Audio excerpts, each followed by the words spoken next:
Bonjour, bienvenue dans le logiciel MyEasyCenter 5, la console qui s'appuie sur l'infrastructure Microsoft SCCM.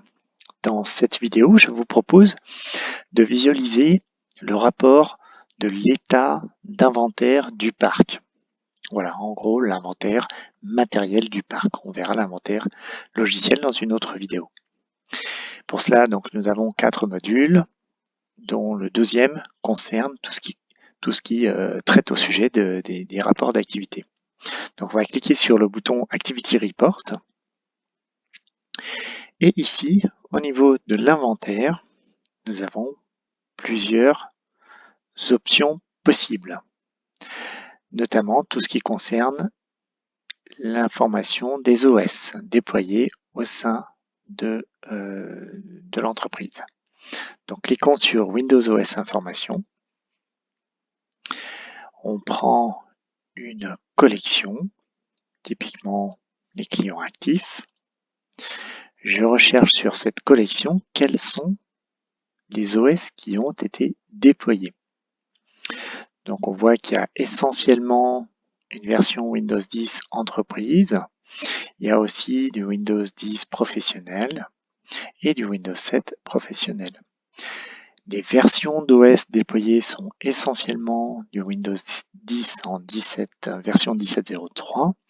On voit qu'on a aussi certaines versions en 18.03, 18.09 et une ancienne version de Windows 10 en 15.11. On voit aussi qu'il y a un faible nombre en Windows 7 professionnel. Donc là, ce sont les quantités qui sont sur la droite indiquées.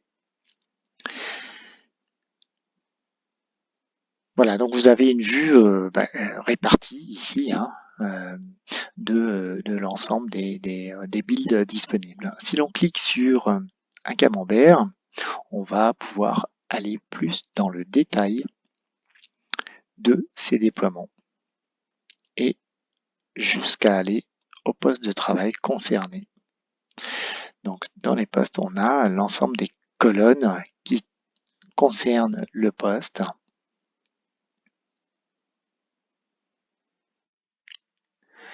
Et toutes ces informations de type CPU, est-ce que le client SCCM est installé, quelle est la version de l'OS, quelle est la version du client installé, quelle est la version Windows 10 installée, quel est le numéro de série, est-ce que c'est un modèle de machine de type physique ou virtuel, dans quel AD il se trouve, dans quel OU. Voilà, toutes ces informations sont directement disponibles ici et de la même manière, on peut effectuer des filtres à l'aide du data grid ici. Donc typiquement, je peux supprimer le filtre par défaut qui est présent pour ne sélectionner qu'un regroupement par OS. Et après, je peux sélectionner mon propre type de regroupement et faire les comptages que je souhaite obtenir. Voilà.